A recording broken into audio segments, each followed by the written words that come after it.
Ladies and gentlemen, thank you for standing by, and welcome to the Nabriva Therapeutics Fourth Quarter 2020 Financial Results Call. At this time, all participants are in a listen-only mode. After the speaker's presentation, there will be a question-and-answer session.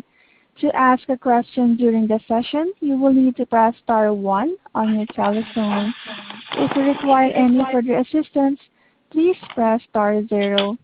Thank you. I would now like to hand the conference over to your speaker today, Mr. Gary Sender, Chief Financial Officer. The floor is yours. Thank you, and good afternoon, everyone. Welcome to Nabriva's conference call and webcast to discuss the fourth quarter and full year 2020 earnings and business updates. Before we begin, I would like to remind everyone that this conference call and webcast will contain forward-looking statements about the company. These statements are subject to the risks and uncertainties that could cause actual results to differ. Please note that these forward-looking statements reflect our opinions only as of the date of this call. We will undertake no obligation to revise or publicly release the results of any revisions to these forward-looking statements in light of new information or future events. Factors that could cause actual results or outcomes to differ materially from those expressed in or implied by such forward-looking statements are discussed in greater detail in our most recent filings on Form 10-K and our other periodic reports on Forms 10-Q and 8-K filed with the SEC. Moving to slide 3, I'd like to share the agenda for today. Ted Schroeder, Nabriva's CEO, will start with a review of key business items in 2020. He will provide an overview of our 2021 priorities and will take you through a thorough commercial update.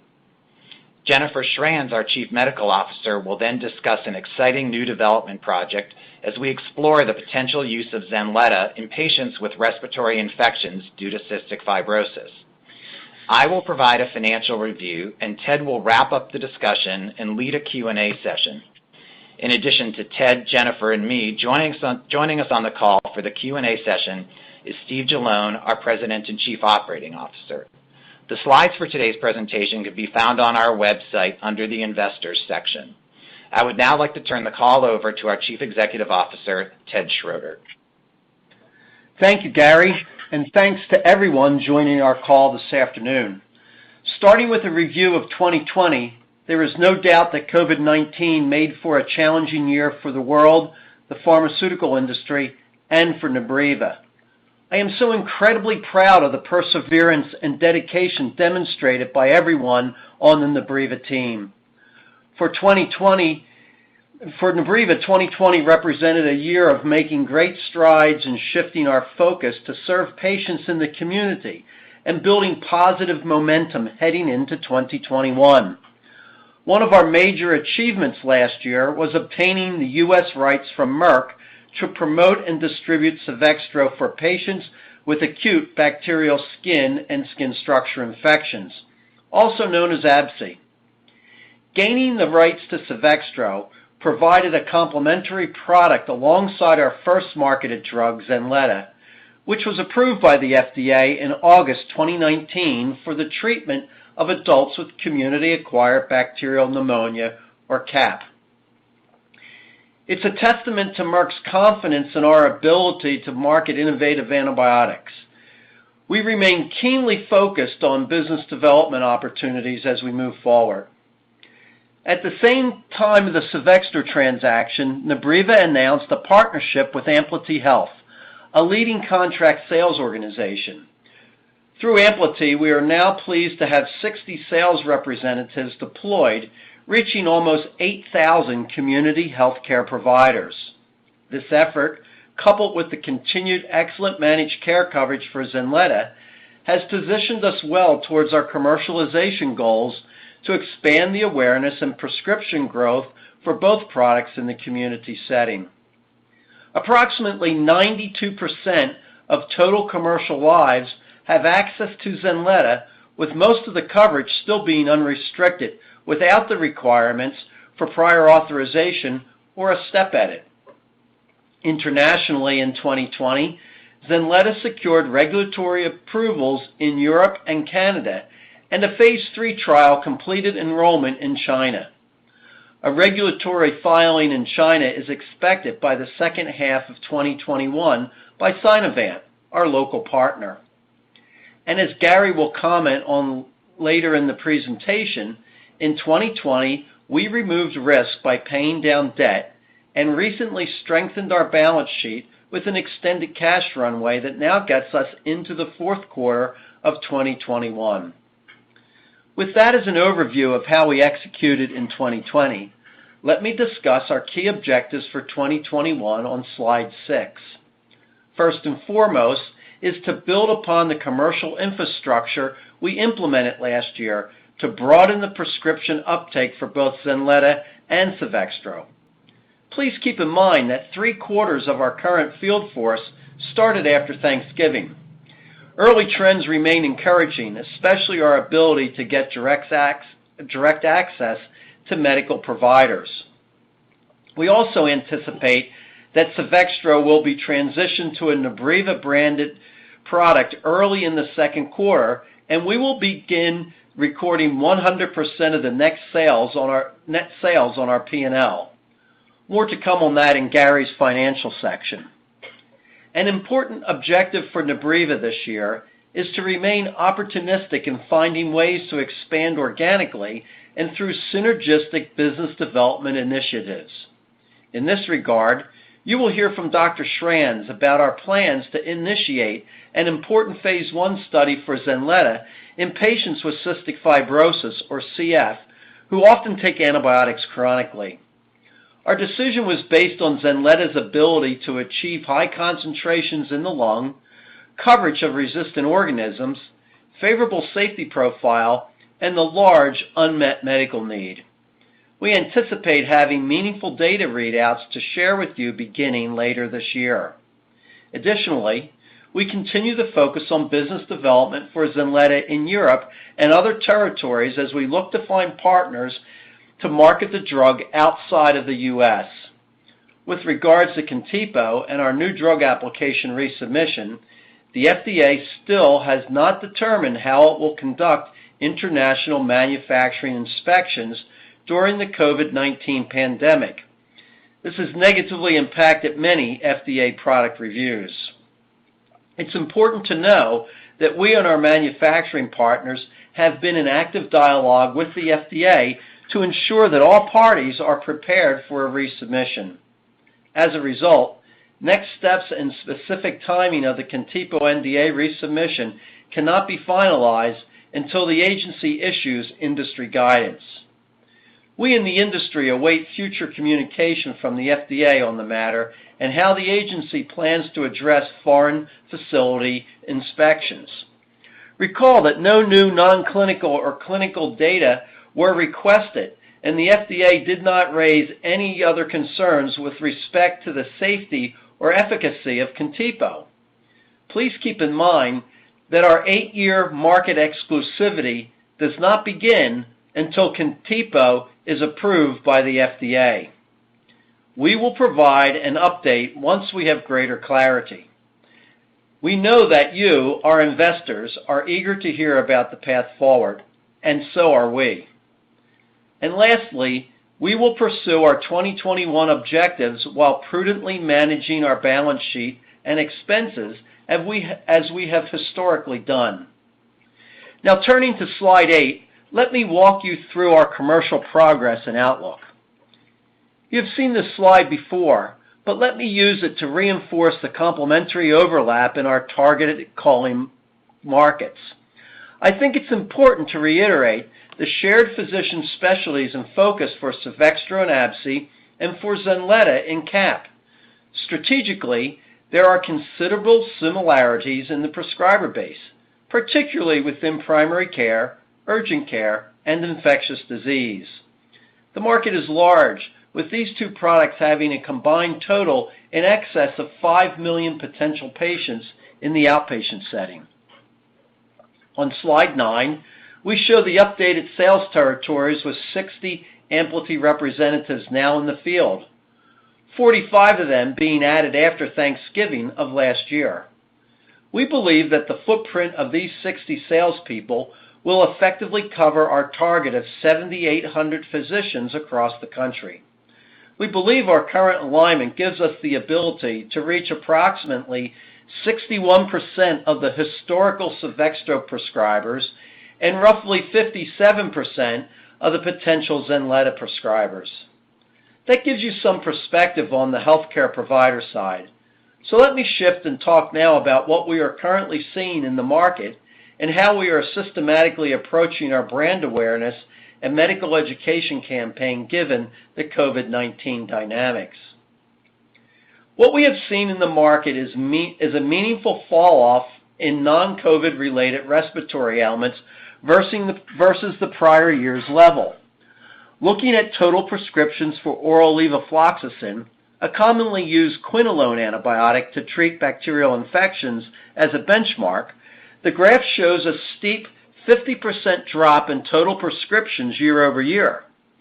But it's still a big opportunity, and we hope to participate even more as trends return to normal. While the market is challenging, we are getting meaningful interactions with healthcare providers. Starting with slide 11, I am pleased to share that 33,000 total sales calls have occurred since October, over 6,000 in family medicine alone. Other top medical specialties include podiatry, dermatology, infectious disease, and internal medicine. Based on our efforts to date, we have reached approximately 96% of the top 2 deciles of potential Suvexto prescribers and 98% of potential top deciles Zenletta prescribers. Truly a demonstration of our execution and ability to be able to reach our target physician audience. The next slide shows that the majority of the primary care engagements, approximately 56%, have been in person, which is a third higher than the industry average. Overall, we are seeing some reassuring signs with improvements in access for certain regions. Our feedback from the sales force shows an increase in physician offices allowing sales professionals to conduct educational lunches, fulfill sample requests, and deliver clinical messages. Admittedly, we are still in the early days as it takes multiple visits with physicians to educate them on a new drug, especially given the fact that there has been a dearth of new antibiotics. However, what we are seeing is directionally positive, and we remain hopeful that our access for face-to-face interactions will improve. We have proceeded cautiously given the dynamics of the COVID-19 environment, but given our current confidence, we are rolling out enhanced marketing materials and medical education programs in the weeks and months ahead as we aim to expand Zenletta's brand recognition in order to drive new prescription growth. Some examples of these new initiatives for Zenletta can be seen on the next slide. Our goal is to optimize resources by focusing on enhanced marketing resources for Zenletta, which include both rep-driven and non-personal promotion materials. A few highlights include virtual education seminars delivered by leading specialists in the pulmonary community, as well as outpatient-focused promotional pieces highlighting Zenletta's inclusion in up-to-date recommendations for community-acquired pneumonia outpatient treatment. Additionally, we are focused on a new creative campaign, expanded HCP education, and additional rep-directed resources. In parallel, the managed market team continues to secure excellent managed care coverage for Zenletta. This can be seen on slide 14. Over 248 million lives have coverage with Zenletta, and we expect to further expand formulary coverage in 2021. Unrestricted access has edged over 78% versus 74% in the prior quarter. Major plans are being added. As we conveyed last quarter, Humana, which has nearly 1 million lives, came on board as of January 1st, 2021, also with unrestricted coverage. In summary, before I hand the call over to Jennifer, it is important to note that physicians' historic knowledge of and experience with Covextro has initially helped open the door for discussing Zenletta. With 60 field personnel now fully trained and deployed, we would expect to see the pull-through of prescriptions to increase as we move through the year. And as Gary will explain in more detail, we are excited to be able to sell Covextro in the coming months under the Nabriva label. Now let me have Jennifer talk more about why we are exploring the use of Zenletta in cystic fibrosis. Jennifer? Thank you, Ted. I'm excited to provide an update on our lifecycle management activities for Zenletta. While a great deal of effort has been rightfully focused on diagnostics, vaccines, and therapeutics for the COVID-19 pandemic, innovation directed at the silent epidemic of antimicrobial resistance continues to fail to meet the growing unmet medical need. Since its founding in 2006, Nabriva has been driven to develop new agents to address antimicrobial resistance. Zenletta, discovered in the labs at Nabriva, represents the first antibiotic with a truly novel mechanism of action approved in the U.S. and Europe in over 20 years. To fully leverage Zenletta's unique characteristics, our team is actively advancing projects focused on important unmet medical needs that Zenletta may have the potential to address. Turning to slide 16, I would like to discuss the first of these projects focused on the treatment of bacterial exacerbations in patients with cystic fibrosis. Cystic fibrosis is a rare multi-system disease. The major cause of morbidity and mortality in patients with CF is pulmonary complications due to the vicious cycle of airway obstruction, inflammation, and infection that ultimately leads to end-stage lung disease. This process results from mutations in the CFTR gene that leads to impaired ion transport across cells in various organs. As shown on slide 17, an abnormal CFTR protein leads to an imbalance of ion regulation, depleting water, decreasing pH, and increasing mucin polymer cross-links in the airways. As a result, mucus becomes dehydrated, thick, and sticky, and cannot be efficiently cleared by the mucociliary system. Mucus buildup leads to obstruction, chronic inflammation, and bronchiectasis, creating an environment ripe for bacteria to multiply, overtake the host defenses, and ultimately cause acute and chronic bacterial infections. Turning to slide 18, data from the Cystic Fibrosis Foundation Research Registry demonstrate that Staphylococcus aureus is the most prevalent organism isolated from the respiratory tract of CF patients, with 70% having Staph aureus and up to 26% with persistent methicillin-resistant Staphylococcus aureus, or MRSA, colonization. Importantly, the presence of staph pulmonary infections is associated with worse patient outcomes, such as airway obstruction and increased hospitalization. And notably, the presence of MRSA has been associated with a median survival time that is 6.2 years shorter compared to CF patients without MRSA. Additionally concerning are trends of increasing MRSA colonization and infection rates in older patients, as well as co-infection with Pseudomonas aeruginosa. Unfortunately, there are no approved treatments for this potentially modifiable risk factor for mortality. As shown on slide 19, data from a national cross-sectional survey of Cystic Fibrosis Foundation accredited programs evaluating utilization of antibiotics for chronic MRSA infections in CF patients who have acute pulmonary exacerbations demonstrated that there is a high variability in the antibiotics and dosages prescribed, with sulfamethoxazole, trimethoprim, linezolid, and doxycycline being the most commonly prescribed agents in adults in the outpatient setting. Importantly, the authors concluded there was no consensus of the best treatment approach for these patients. Turning to slide 20, it is important to note that the most commonly prescribed treatments are limited by high rates of resistance as well as safety and tolerability issues, including leukopenia, thrombocytopenia, and peripheral optic neuropathy or renal toxicity, which may limit patient adherence to therapy. Slide 21 summarizes how Zenletta's unique properties aligned to potentially address the unmet medical need in patients with cystic fibrosis who have staphylococcal pulmonary infections. Importantly, Zenleta is approved for the treatment of community-acquired bacterial pneumonia in the U.S., Europe, UK, and Canada for susceptible organisms, including Staphylococcus aureus, based on clinical response rates demonstrated in 2 phase 3 clinical trials. In addition, as outlined on slide 22, Zenleta is a known potent anti-staphylococcal antibiotic, and its activity is unaffected by the presence of biofilms. Lastly, Zenleta possesses a low mutation frequency against Staph aureus, which is critical given the chronic nature of many of these infections in CF patients.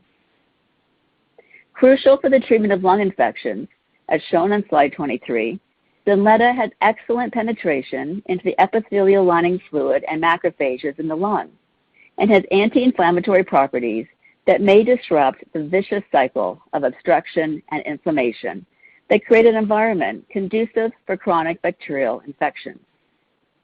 Advancing to slide 24, I've summarized Zenleta's characteristics that I just shared with you. Our team is actively advancing several studies to evaluate the potential of Zenleta in patients with cystic fibrosis. We received extremely supportive feedback from a global scientific advisory board of CF clinician scientists for the development of Zenleta for treatment of staphylococcal pulmonary exacerbations. Based on advisor input, Nabriva has mapped out a targeted development program beginning with the phase 1 safety and PK study in cystic fibrosis patients, expected to initiate enrollment in third quarter 21. Additional activities to be conducted in 2021 to support clinician decision-making include assessing the potential for drug-drug interactions with commonly prescribed medications in CF patients utilizing physiological-based pharmacokinetic modeling, as well as in vitro studies of Zenleta's activity in sputa from CF patients. Our team is excited to initiate these studies as soon as possible and for other data readout beginning later this year. In summary, Zenleta is a proven and potent anti-staphylococcal antibiotic with unique properties that make it well suited as a potential treatment option for pulmonary exacerbations in patients with cystic fibrosis caused by Staphylococcus aureus. We are enthusiastic to work with the CF community to assess Zenleta's potential to address this important unmet medical need. I will now turn the presentation over to Gary for the financial review. Thanks, Jennifer. On slide 26, I've listed some key financial highlights. Nabriva generated total revenue of approximately $2.5 million in the fourth quarter and $5 million for the full year 2020. Fourth quarter revenues were driven by approximately $2 million in collaboration revenues, including our portion of Sevextros sales. Other revenue consists of Zenleta product sales of $47,000 and continued grant income from the Austrian government. Full year revenues include $2.8 million in collaboration revenue, including our portion of Sevextros sales commencing in the last week of September, as well as milestone payments from our partners in China and Canada. Also included in full year revenues was $108,000 of Zenleta product sales and $2.2 million in research premiums and grant income from the Austrian government. In 2020 in particular, we actively managed our expenses to optimize resources. We always want to ensure that our investments in commercial activities achieve our expected returns. Our operating expenses increased by $6.2 million in the fourth quarter compared to the third quarter of 2020, primarily due to SG&A expenses resulting from the relaunch efforts in the community with the expansion to 60 sales reps in late November. Additionally, in the fourth quarter, we recorded a non-cash reserve for a minimum contract obligation associated with our contract manufacturing partners. We expect that our commercial investments will increase in 2021 as we fully realize the full year impact of 60 reps and the potential for a modest expansion as we monitor the macro environment and access to physicians. We ended the fourth quarter with cash of $41.6 million, an increase of $0.2 million from the third quarter, driven by proceeds from our December financing, cash flows from collaborations and grants, offset by our fourth quarter investments. In March 2021, we completed a registered direct offering to bring in an additional $23.4 million of net proceeds into the company. Together with ATM proceeds received in 2021, we expect that our current cash balances will fund operations into the fourth quarter of 2021. Let's now look at the details of our P&L and balance sheet. Please advance to slide 27. Slide 27 provides details of our P&L, and I ask that you look at the notes on the right side. Our full year 2020 revenues of $5 million were driven primarily by collaboration revenue and government grants. Collaboration revenue included contribution from Covextra sales in the fourth quarter and the last few days of September. Zenleta product sales were impacted by us not investing in commercial efforts from April until the end of September, and by the second quarter write-down of IV inventory, resulting in full-year sales of $108,000. This was clearly below our expectations coming into the year, and as I said, we optimized and preserved resources as we and everyone tried to manage the uncertainties of the pandemic. R&D expense was significantly lower year over year due to a decrease in development activities. SG&A expense was lower compared to 2019 due to the termination of our sales force in April 2020 and a significant reduction in commercial efforts until the community relaunch of Zenleta and Covextra in late September 2020. We continue to allocate our resources in a thoughtful manner and make investments where the expected return is justified. Interest expense was significantly lower given the reduction in our debt balances. Please turn to slide 28, which has our December 31st balance sheet. We previously discussed our cash balances. Inventory has increased primarily as a result of supply purchases in accordance with our contractual obligations. Prepaid expenses increased due to the payments made to our contract manufacturing partners for new Zenleta inventory. Year-over-year debt balances are significantly lower due to the paydown of debt which occurred in the first quarter of 2020. Please advance to slide 29. Focusing on Covextra revenues for a moment, I'd like to provide more color around the transaction, specifically as it pertains to revenue recognition. We currently receive a percentage of Merck's gross sales, and we record those sales under collaboration revenue in our financial statements. Once Nabriva begins selling Covextra under its own NDC code and meets the requirements for distribution, we will record 100% of net sales under product revenue.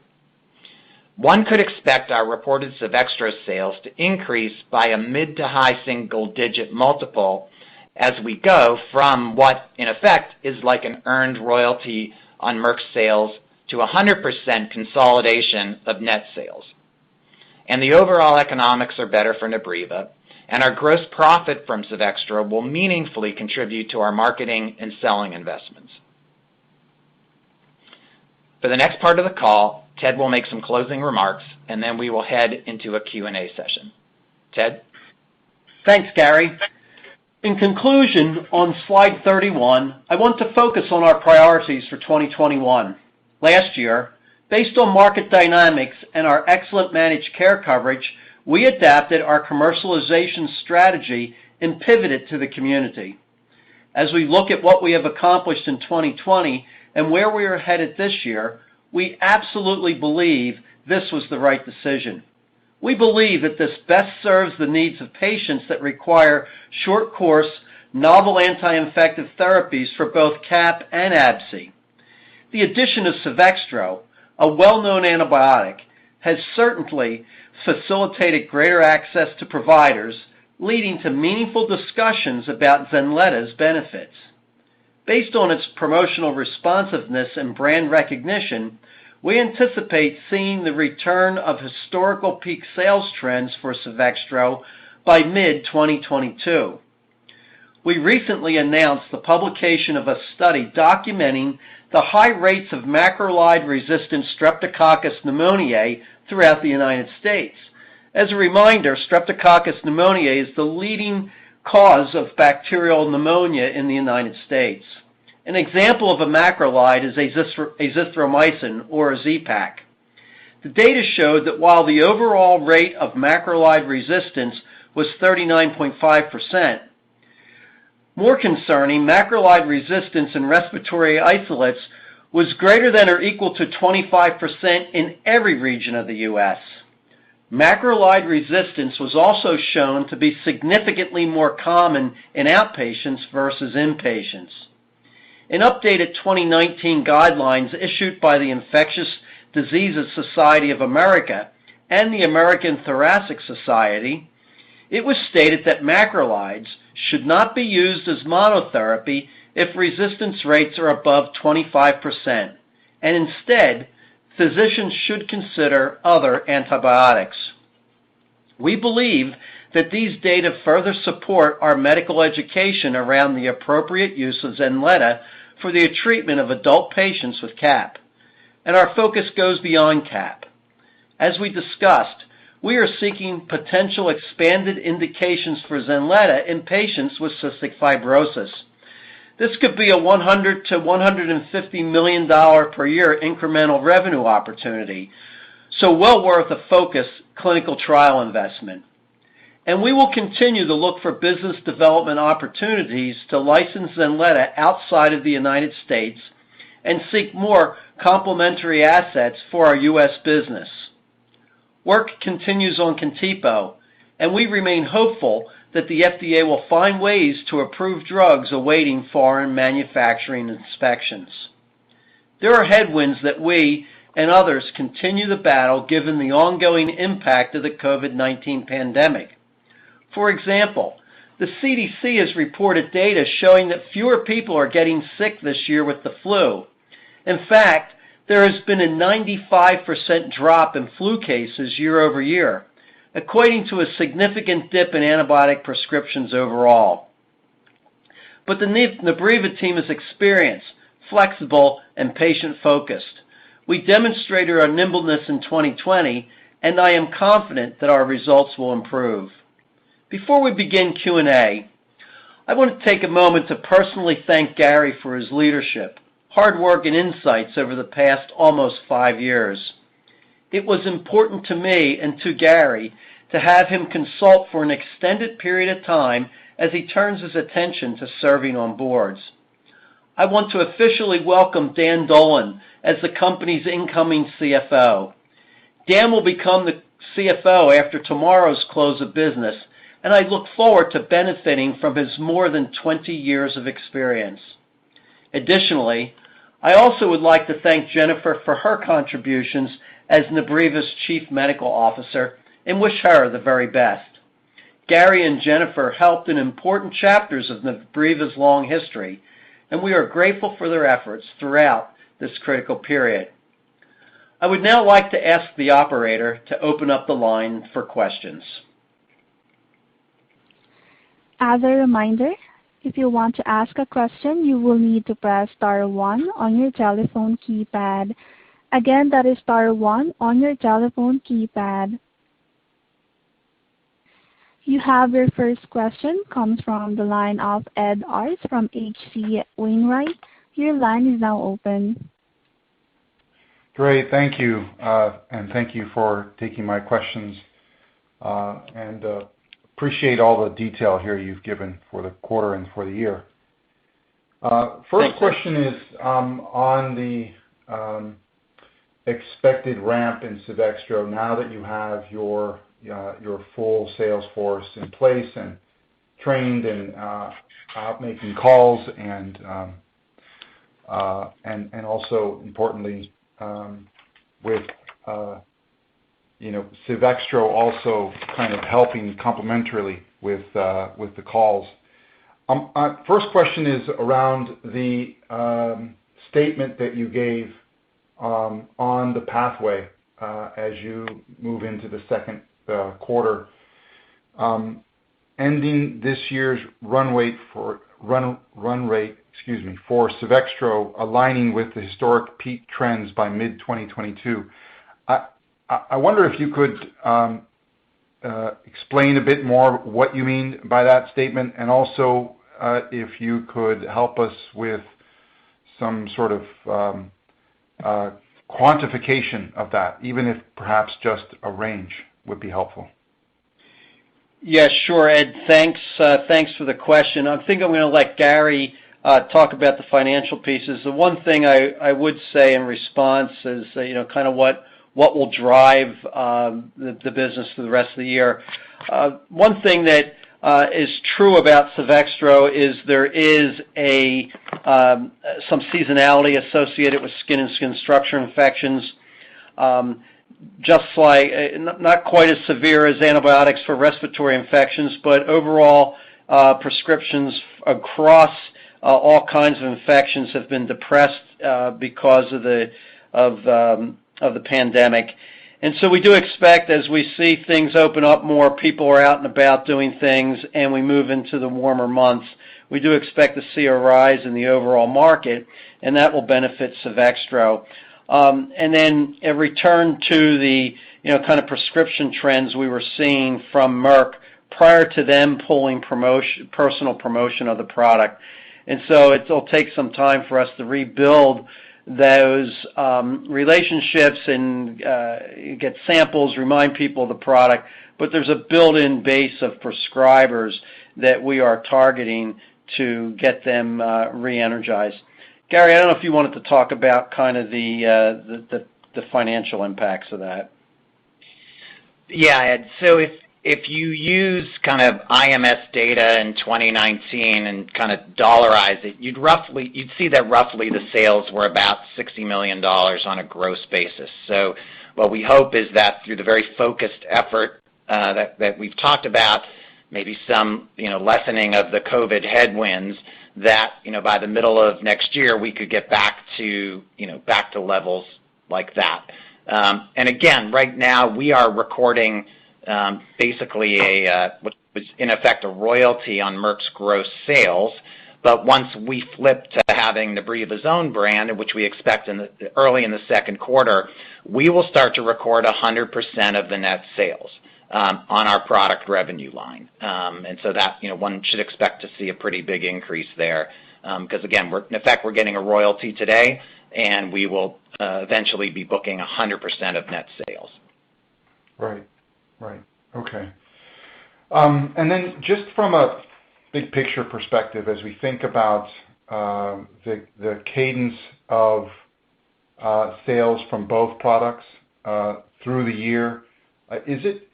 And I'm just trying to confirm that my sense about this is correct. But through the year, I would imagine Zinletta is still going to be the overwhelming majority of revenues you would expect for this year. Yeah, Gary, you want to talk about that? Yeah, I mean, Ed, we don't give specific product forecasts, but I think certainly Zinletta is in a very early stage of its product life cycle, right? I mean, launched. Yeah, and that's right. So in light, one should expect that Cevextro, would be larger just because it is a more established brand, and whereas with Zinletta, we're still in the early stages of educating community-based physicians about its attributes. Right, of course. And if I may, one question perhaps for Jennifer on your opportunity with CF. Again, appreciate all of the detail around the thesis here, but wondering specifically, as you begin to prosecute this potential and look for confirmation that this could work, where do you think is perhaps the areas of risk where it could fail? And in particular, I'm wondering, I realize that, of course, in CAP, Zinletta has excellent penetration in the lung, but, CF, as you mentioned, is a whole different story. It's a very heavy, thick mucus, and it's been a problem for other drugs in penetration as well. So I'm wondering if that's one of the areas that you're especially keen on understanding. Any thoughts there would be helpful. Yeah, for sure. Thank you. No, it's a good question, and certainly the track record for treatment, especially for some of the aerosolized treatments, have unfortunately had some failed phase 3 studies. I think where we saw the fact that we have extremely good activity for both staph and MRSA. In fact, we do have breakpoints for MRSA awarded by the CLSI. I think your point being it's important to get the sputa from cystic fibrosis patients because there are some differences in the type of staph that grow over time in this environment, as you mentioned, the thick mucus, the biofilms, the anaerobic environment. So we'll be looking at the in vitro activity of lefamulin from the sputa of contemporary cystic fibrosis patients to look at activity and compare it to non-CF patients. We also are interested in looking at, from the PK perspective, when we do our phase 1 study, we're going to be looking at concentrations of lefamulin in urine, obviously for metabolites, but also specifically in the sputa, and so we're getting ready to look at that as a bit of a perhaps surrogate. We also have done a lot of work in the earlier program for Zenleta and did see very high penetration into tissues. It's one of the key attributes of lefamulin, that it goes to tissues, and that would be the glandular tissues around in the area where you might be concerned of the bacteria hiding in a sanctuary spot. So I think the phase 1 study will inform dosing in patients and tolerability. I think the non-clinical work will help us with the in vitro activity. We also are looking at doing an animal model in CF to also look at lefamulin, to look at probability of target attainment as well. So I think the totality of data that we'll be able to get from these both non-clinical and clinical program, and from what we understand from our global advisors, that is sufficient information for them to inform future development. And at that point, then we would make some decisions whether additional studies would be needed. Yeah, to kind of put that into perspective, the good news here, I think, is that we can get those answers with relatively low spend and understand whether the current commercial product, the oral product, actually is appropriate. And our scientists in Vienna think that it is. The benefit there from a patient standpoint is the obvious convenience. Certainly way better patient convenience than having to be hospitalized and put on an IV antibiotic for these exacerbations. I think from our perspective, it takes a 5-day prescription for community-acquired pneumonia and turns it into a 30-day prescription, and that patient at today's pricing would be worth about $8,000. And it wouldn't be unusual to see that same patient have 2 or 3 exacerbations per year, which would put us squarely in a kind of a rare disease model for incremental business above cap. So it's worth the effort. It's not all coming out of the directly out of the Nabriva treasury. There is some grant funding that supports some of these activities, and it's relatively straightforward to get an answer. So we'll know whether there's a future program or not for pretty insignificant spend. Okay, that's great. Ted, Dr. Franz, thank you so much for the answers. It's very helpful. You bet. Thanks, Ed. Always appreciate the interest. You don't have any more questions at this time. Ladies and gentlemen, that concludes today's conference call. Thank you for participating. You may now all disconnect.